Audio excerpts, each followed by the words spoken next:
Good morning. It's Tuesday, April 29th. And, there's a few things that God really does not like. And we've talked about them before, but we haven't talked so much about this one. And this is tempting God.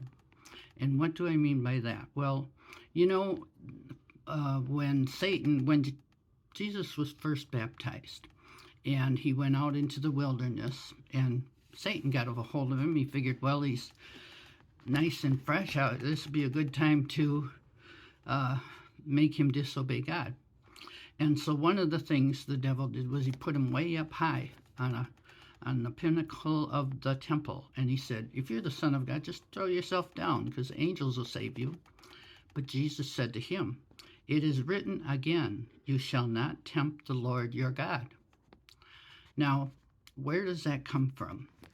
That actually comes from way over in Exodus. And it is Exodus chapter 17. And it is about the Israelites. Those Israelites, they really taught us a lot about how to please God and how to displease God. And anyway, one of the things, as they were going across the desert, they were saved from Egypt and they were going across the desert, they got thirsty and they didn't see any water anywhere, and they started to panic and they started to yell at Moses and say, why did you bring us out here anyway, just to make us die? And they were giving him a really hard time. And Moses said to them, why do you contend with me? Why do you tempt the Lord? And so then Moses asked God, what should I do with these people? And the Lord told him to hit his stick against the rock, and water came out. But he called this rock, he called it Massa. And that means quarreling. And it also means testing God, your hard-heartedness, testing and quarreling. So there's a place called Massa, and that's what it means. And that's where that came from, do not tempt the Lord. And so I was looking up a little bit more of what that actually means. And it means, in Deuteronomy, they said, do not repeat the mistakes of their ancestors. Trust in God's plan, even in difficulties. Avoid disobedience. Three examples of tempting God. Number one is demanding miracles that are not in God's will.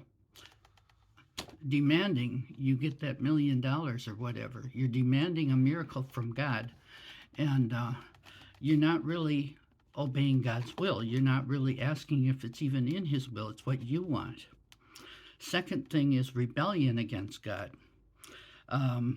For instance, you're questioning his authority, or you're demanding something specific. You're saying, hey, if you're God, do this. And you're not asking it in his will. And then the last one would be putting God to the test. And that's lack of trust in God's faithfulness and care.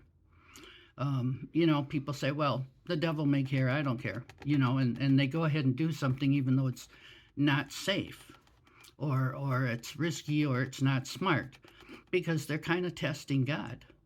And that is actually tempting him, which he does not like, because otherwise he wouldn't have said, do not tempt the Lord. You don't want to mess with God. You want to rely on God's word. You want to resist the desire to take shortcuts or demand instant gratification. You instead should worship and serve God alone rather than seeking worldly power. And so all of that comes from not tempting God. So be careful what you do and respect him, and always ask if this is your will. And ask for things that you believe are in his will. And you'll get the hang of it as you go along and as you continue to pray. So, God bless you and have a great day.